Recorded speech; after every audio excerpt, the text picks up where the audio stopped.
Good morning, Brownsville. Good afternoon, good evening, depending on when you're watching this feed. If this is your first time here, welcome. My name is Frankie Olivo. Our program focuses on the very important issues that are affecting our local community. We have shed light on injustices and we have allowed for our platform, this mic, to be that of the voice of the people. Now, this is something that you can see yourself supporting. Well, we ask that you support and join the cause by liking all of our social media platforms. Currently, right now, this live program is being streamed on X, formerly known as Twitter, and on Facebook. We could be found under Frankie Olivo. Make sure you follow our personal page on Face. We could be found under Olivo Frankie. But more importantly, if you haven't already, create a Gmail account, go to YouTube, like, follow, and subscribe to our channel titled Frankie Olivo TV. It's free. As of late, our Facebook page is at risk of being taken down. The powers that be do not want you, the voter, the constituent, the people, to know the truth. But remember, we will not be silenced. So if you're really about the cause and you want to stand up to corruption and you want to hold our elected leaders and those in leadership positions accountable, well, we ask that you join and support the cause. Make sure that you subscribe to all of our social media platforms. Remember, Good Morning Brownsville will come on Monday through Friday religiously. So please subscribe and follow. And always remember, Brownsville, we are forever grateful to each and every one of you for the time and attention that you provide us. Thank you so much for that. How we doing, chat? How we doing? Happy Thursday. I want to send a special shout out to my brother Gordo. It is his 29th birthday. He finds himself in North Carolina working. I did message him this morning that I love him and I hope he has a great day. Today, ladies and gentlemen, I want to focus on what transpired or what has been transpiring as of late in the state of Minnesota. Today's going to be a short show. I got a busy day today. Tomorrow, I do promise you, it is going to be a doozy. It is going to be a very, very entertaining and informative program. So do not miss tomorrow's episode. I'm going to promote the show and let you know a little bit about what we're going to talk about tomorrow, later this evening, later this afternoon. So please tune in tomorrow at 9:30. It's going to be juicy. Remember, we are 60 days away. We are 60 days away, well, less than 60 days away from Election Day. From here till March the 3rd, we will cover different races. We might have candidates on this platform. I want you to hear from them. If you have any questions, any concerns in regards to their platform, their agenda, their expectations, you have somewhere where you can voice your concerns, your opinions, and your criticism. At the end of the day, that's what I want this program to be. I don't want to be biased. I want you, the viewer, to have all the information before Election Day. That way, when that day comes, you are ready. You are ready to make that very important decision at the ballot box. What we saw Wednesday morning in Minneapolis, a United States Immigration and Custom Enforcement officer fatally shot a 37-year-old woman named Renee Nicole Good during a large federal immigration operation. Federal officials did state that the officer fired in what they described as self-defense after the woman's vehicle began moving towards the agents.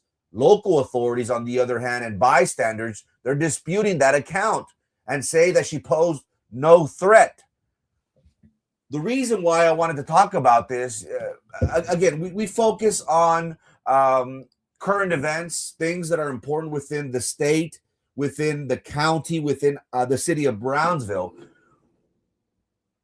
I decided to talk about today because it paints a very daunting picture.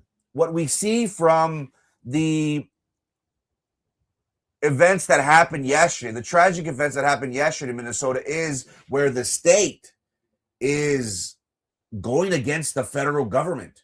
We have the people protesting. And Minnesota has been in the news in recent years for all the wrong reasons.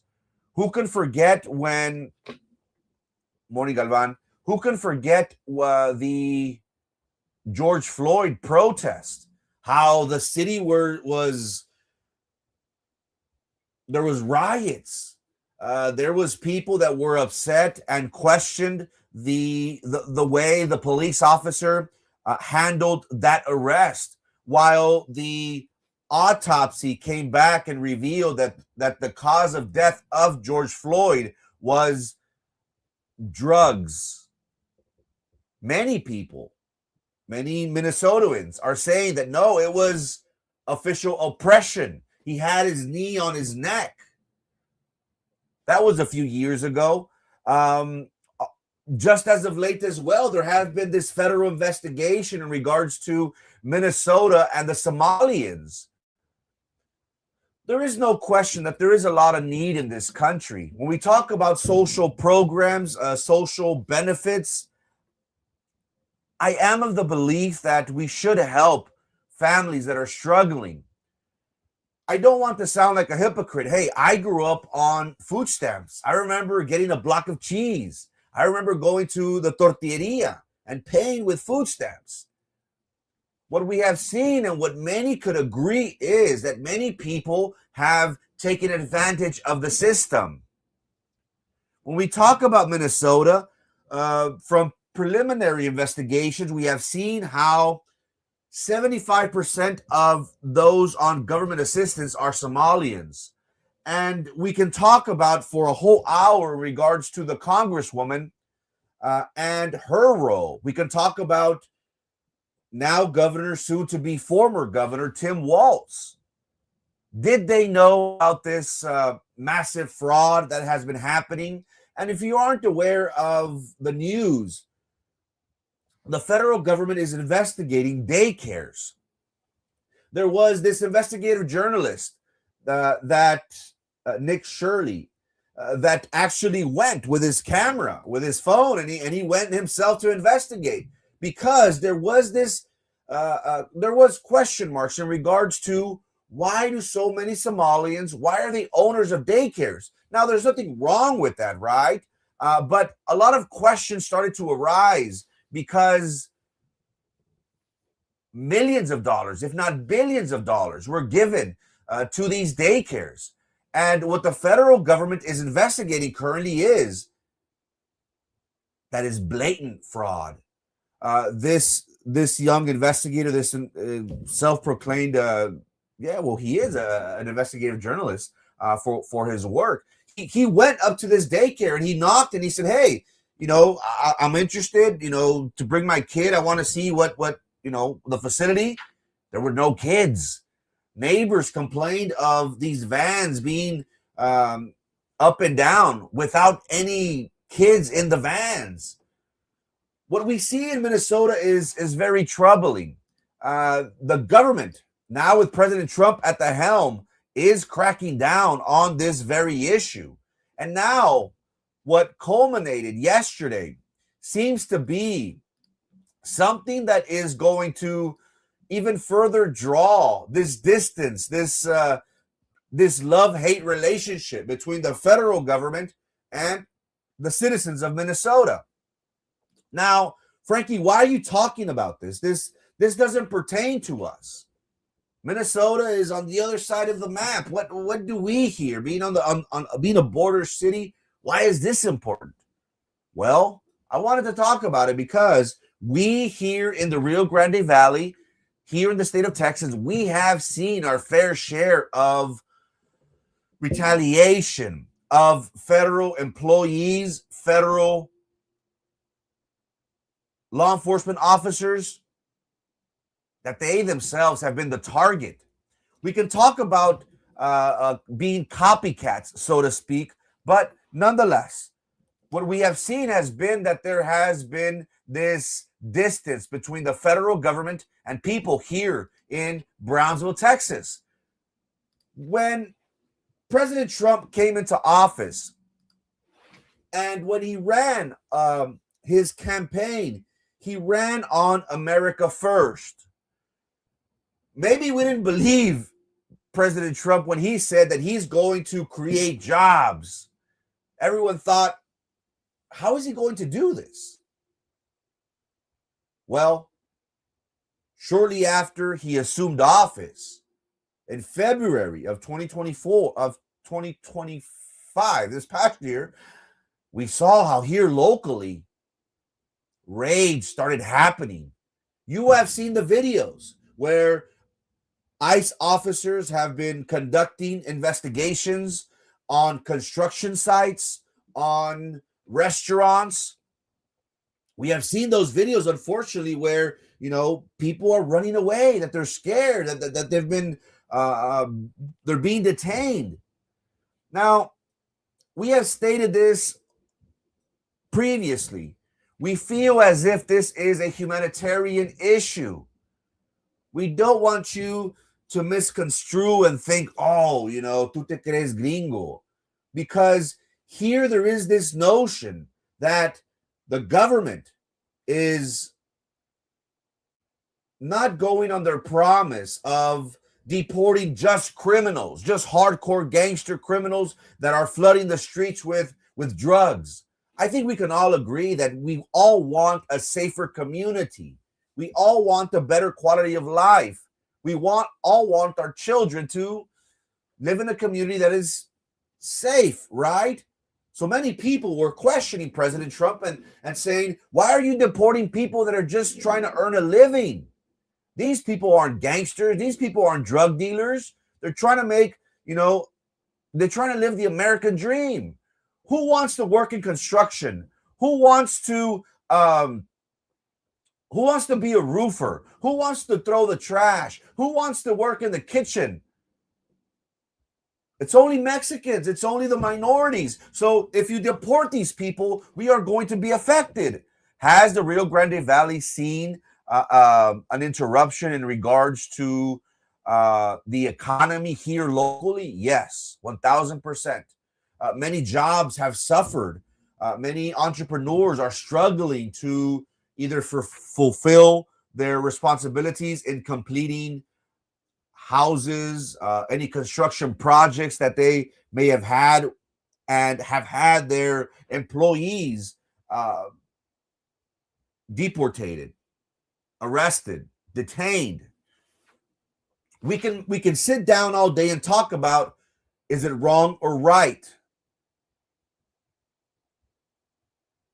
If a person is illegally here in the United States, is that breaking the law? Is it a crime to be in the United States unlawfully by not going through the proper avenues, by not coming through the ports of entry, by not applying for either a permit, a work visa, a student visa, without asking for citizenship? According to the government, yes, that is against the law. This is a humanitarian issue. For far too long, the presidents throughout their tenure have kicked the can down the road in regards to immigration. Is there something that needs to be done in regards to immigration reform? Yes, absolutely. What we have seen now in Minnesota is that what transpired yesterday was very, very tragic. And the Minnesota governor, Tim Walz, he did condemn the use of force and said that he is preparing the National Guard amid these heightened tensions. Schools in Minneapolis have canceled classes due to safety concerns. So do you see what's happening here? Who's going to blink first? Who is going to say, I'm wrong? Who is at fault?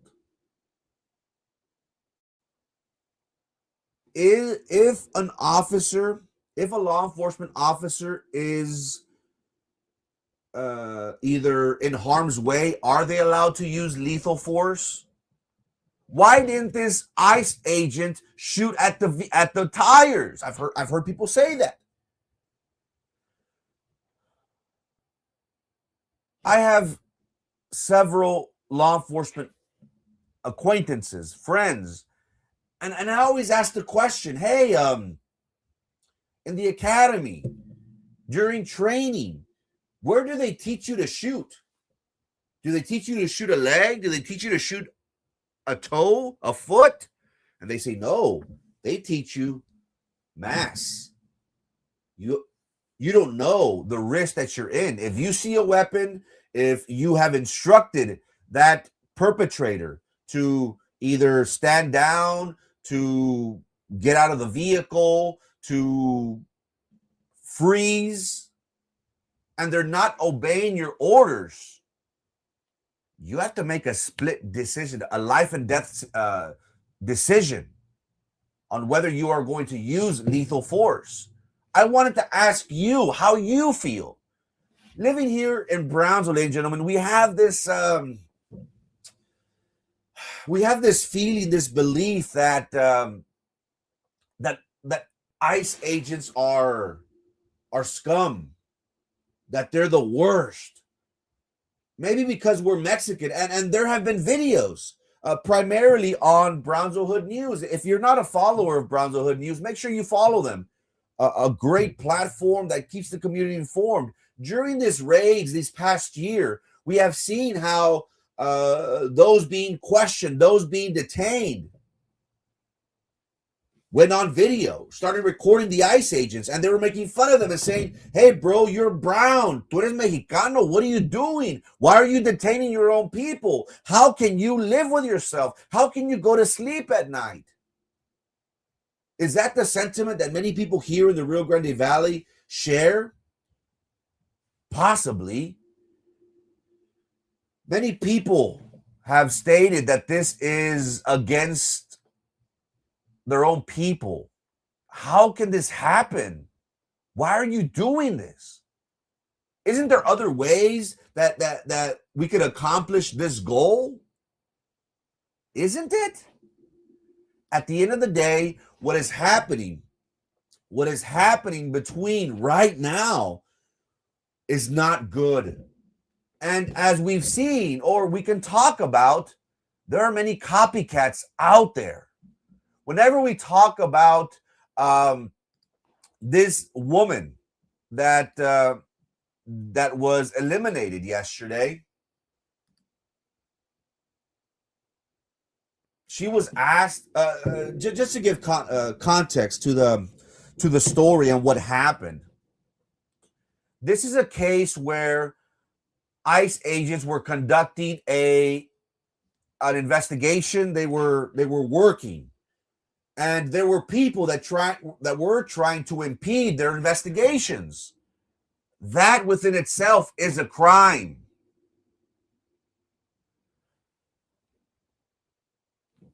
This woman was given orders to, one, get out of the vehicle.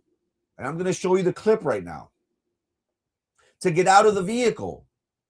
She did not follow orders. Now, again, and I hate to use this analogy, but there's this song that goes, don't take your guns to town, son. Leave your guns at home, Bill. Don't take your guns to town. It's a famous classic song where a parent is instructing their child to obey, to follow orders. If an officer tells you something, you have to fulfill their requests. What happens in that song, don't take your guns to town, son? Well, he aimed at an officer, and the officers ultimately eliminated him. Did this woman not comply with orders of ICE agents? And look, I know there's this thing where, oh, I hate the police. And we could blame the culture. We could blame music. We could blame, maybe we've had an instance where we ourselves don't trust the police. NWA in the late 80s, early 90s, F the police. And that was the cool thing to sing. Now, I don't want to make them look like angels, like they're perfect, like they could do no wrong. I think we've heard of stories where either there has been one bad cop and that has given us a sense of, oh, they're all corrupt. They're all, trigger happy, trigger friendly. They're ready to shoot. Shoot first, ask questions later.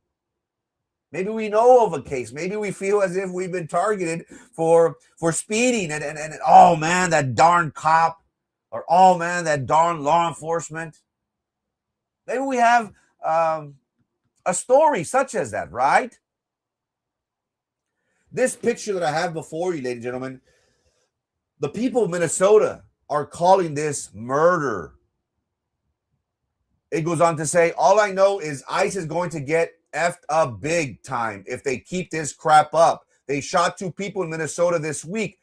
I feel it's time to riot for this city like we did for George Floyd and send these mother truckers back out of our city, y'all. F ICE.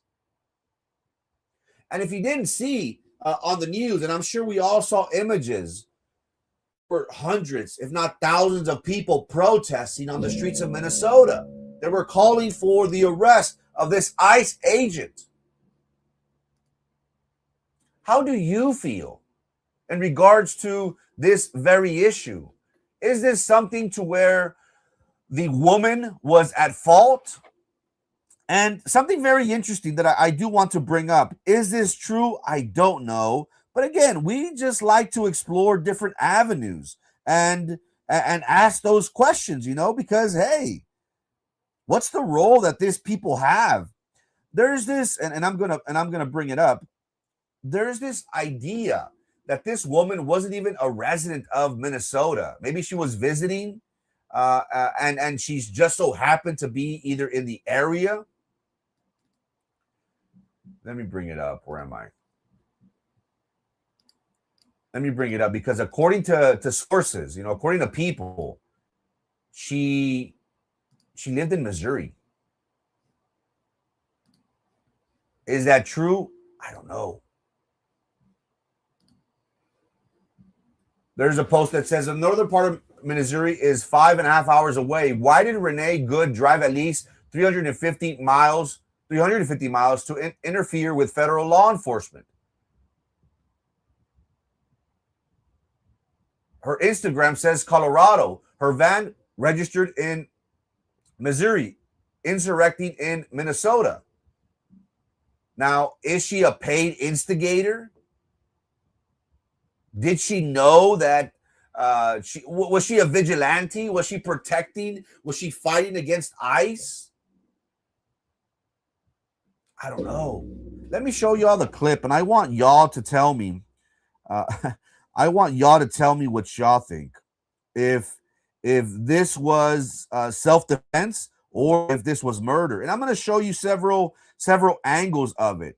That way, you yourself can make an inferred decision, an inferred conclusion in regards to this incident that happened yesterday. Let me bring it up, and it is graphic in nature, so please viewer discretion is advised. Let me bring it up. Where are you? Got you. Let me know what y'all think, people. Is this self-defense or is this murder? That's not it. Where is it? I apologize. There's like several angles where people were recording. Where is it? I apologize. 1 second. I'll give you this one. I want you to see where the officer is positioned. Oh, I do have it. I want you to see where the officer is positioned. Yesterday, I did have a friend that is a law enforcement officer, and he did state, you know what? I don't think this is justified. I'm of the opinion that it was. But again, it doesn't matter what I think. What do you think happened? What do you think was the cause of this? Look, there's an officer on the side, an officer in front. He takes off, he draws his weapon and shoots. Is he in danger?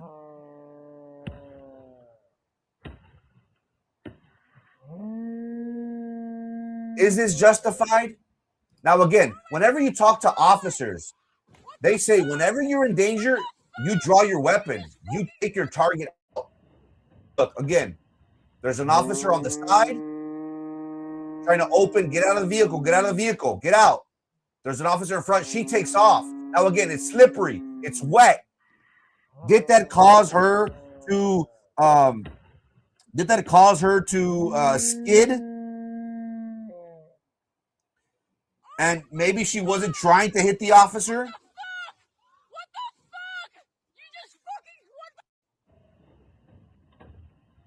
What do you think? Was it justified? Oh, I found it even large. Let's show the. Let me show you. That way we can lay context on this for people that haven't seen the videos. I'm gonna show you 4 minutes of the clip.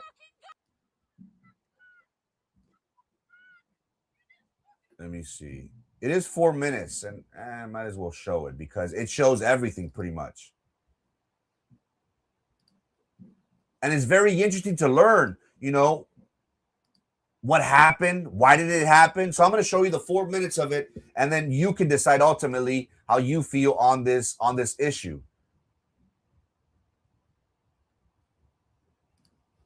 Where are you? Technology. Disclaimer. Viewer discretion is advised. See, look.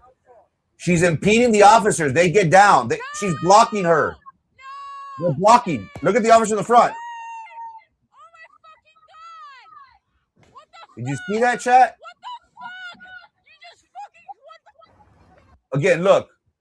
The officers, they're trying to, they're conducting an investigation, and we have this individual impeding impeding the road. They get down. They get down and say, hey, get out the vehicle. By just impeding an investigation, that itself is a crime, in my opinion, as a layperson. Perez says, I didn't see the guy get run over. I think everyone actually saw him walk away unharmed from the scene. Common people, we all did. Again, stop drinking the Kool-Aid. Don't be obtuse. It's difficult. Look, being a law enforcement official, it's difficult. Just imagine, you wear a badge, and then right now, ICE agents, they're not the most well-liked individuals. They're probably like Frankie Olivo in the city of Brownsville, as we talk about what's going on in the city. Politicos don't like us. A lot of people don't like to hear what we have to say. By this woman impeding, in my opinion, impeding traffic, impeding the officers from continuing their investigation, that itself is a crime. That is reason for them to detain her, in my layperson opinion. So they're trying to conduct investigation. The truck is blocking their way. They say, okay, fine, let's get down. And they say, get out of the vehicle, get out of the vehicle. She doesn't listen. And there's an officer in front. Again, there's a bullet hole in the front. He did shoot her probably in the side, but the first shot was in the front. Again, look.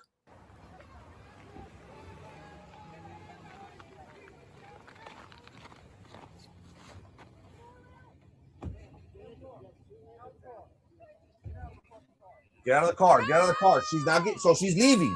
Look, there's an officer in front.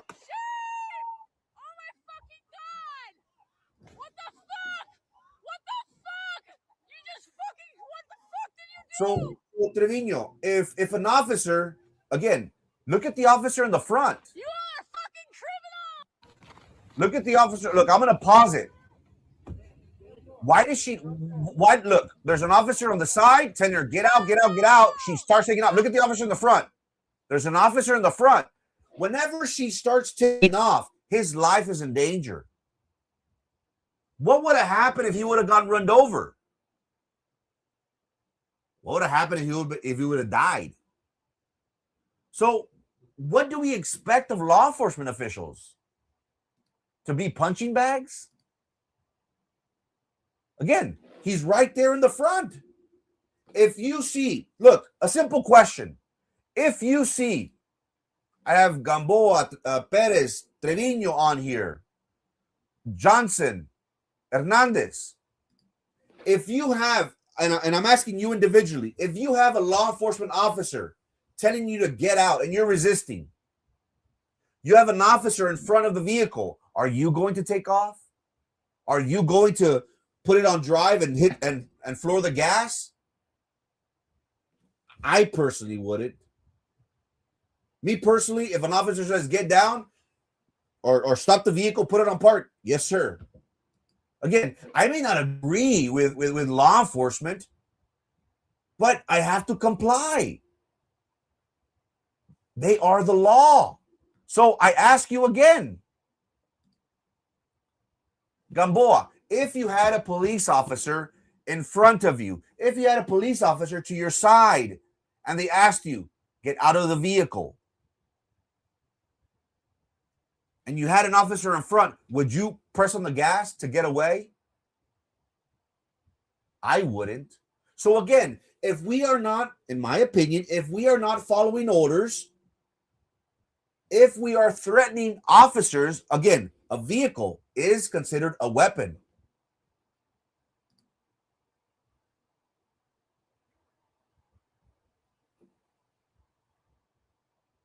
There were multiple.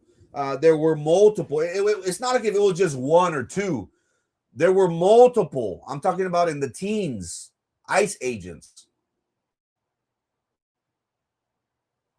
Again, you're trying to justify this woman being murdered. I don't see it that way. Again, we could agree to disagree. So you want to say that, oh, I don't know who's, Gamboa, mass civilian. I don't know who it is, so I'm just going to press the gas. Really? Is that what we're going to conclude? Is that what we're going to teach our children? If you don't know if that's a cop, just hit the gas.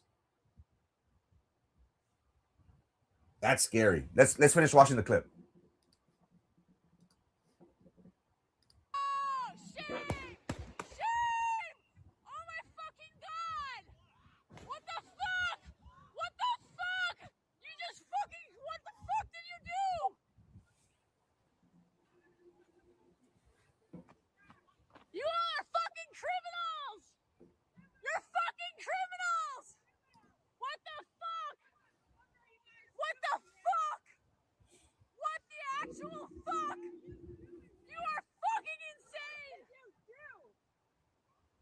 Again, they have lights. They're in patrol units. So for them to say we didn't know they're officers, Shame! Shame! Shame! Shame! Shame! Shame! Shame! Shame! What's happening to her? What happened?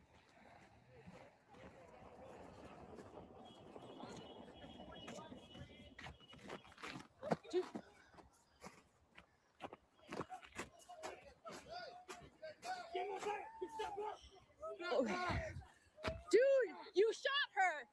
I'm trying to help. No. How is she trying to help? What is she gonna do? Someone in the fucking face.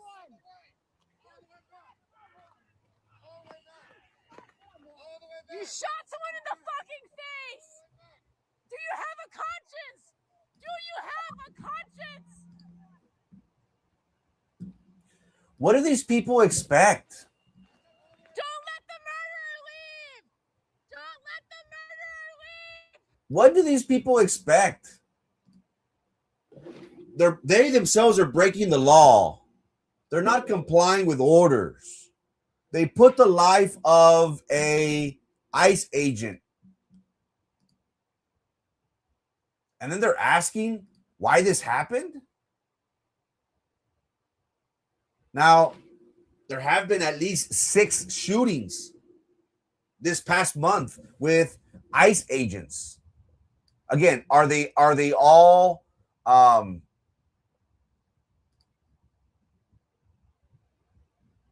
Payaso, put yourself in their shoes. Are you willing to die for somebody that's not obeying orders? Are you going to say, okay, well, you hate me, run me over? Again, these men and women have a very difficult job, and I'm not trying to justify it. But based on what I saw, based on what I see, this was self-defense. Now, why is it important for us? Because of what we've seen here in McAllen.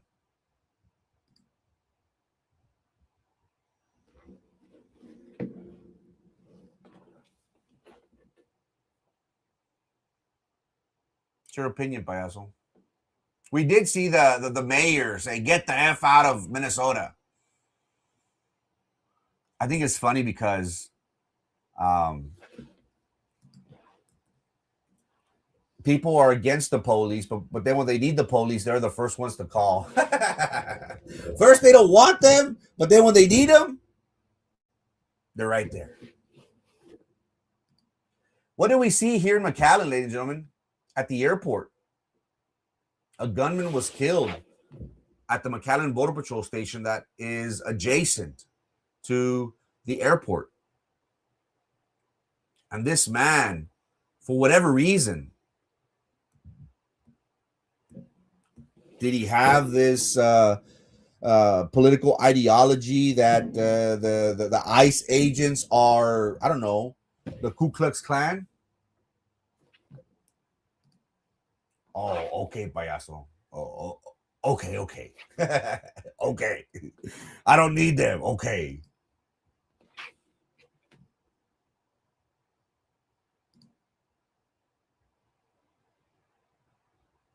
I don't think that was self-defense.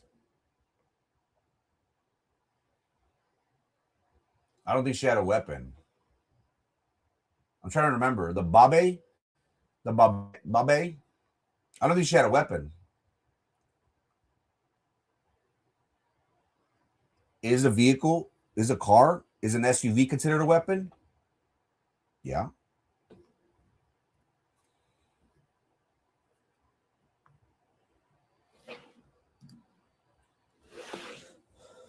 Again, I asked the same question. If you had a vehicle that is in front of you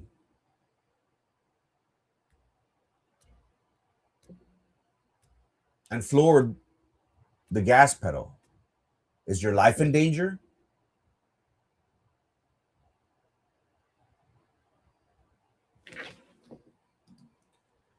The good thing about this is that it was documented. Again, can we agree that the officer was in front of the vehicle when she pressed on the gas? Yes or no? It's a simple yes or no question.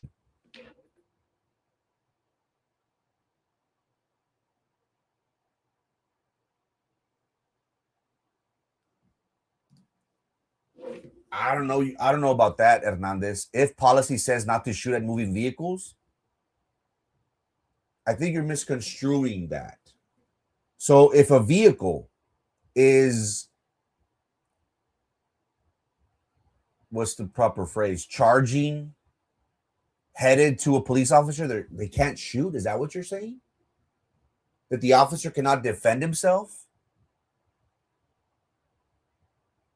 A vehicle is just as if a person had a knife and was charging at somebody, a law enforcement officer. A vehicle could do serious damage.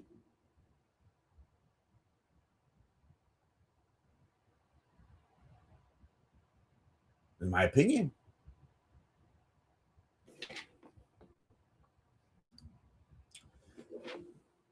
We could agree to disagree. I think it was self-defense.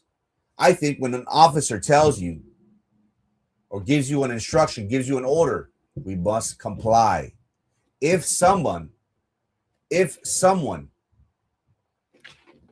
give me the facts of that, payaso.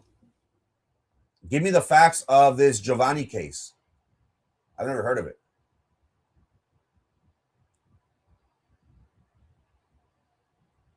The video is there. I want y'all to ask a law enforcement officer. You think they're going to send it to me? I'm busy, brother. I have a busy day. You think the officer, I want you to ask a law enforcement officer, Border Patrol, ICE, police, sheriff, constable, whoever. Ask them, are you willing to die for someone that's not complying? Because it's either my life or yours, and you put me in this predicament. Wouldn't it have been simple for the woman just to put it in park and say, what do you want? So by her putting the officer in harm's way, is it justified? Is it self-defense? Or is this murder? We can agree to disagree. Ladies and gentlemen, if you haven't already, make sure you subscribe to our YouTube channel titled Frankie Legal TV. Best believe we'll come on Monday through Friday religiously. So make sure you subscribe to our channel. Thank you so much for your time and your attention. Happy Thursday. Why would he get in front of the vehicle if partner was already at the driver's side? Again, they try to tell you, hey, stop. Again, Cindy, if you have an officer in front of you, are you going to charge him? Are you going to? No, that's the logical thing. That's what I'm trying to get. Any logical person with all five senses, if an officer is telling you to get out, if an officer is telling you to stop, are you going to put the gas? I wouldn't. I would put the car on park. I would put the car on park, and I would get out. Again, we have to obey the law. I know it's hard for us. I know we think that, cops are evil. Ladies and gentlemen, if you haven't already, make sure you subscribe to our channel. My name is Frank Lee, and this is Good Morning Brazil. Peace.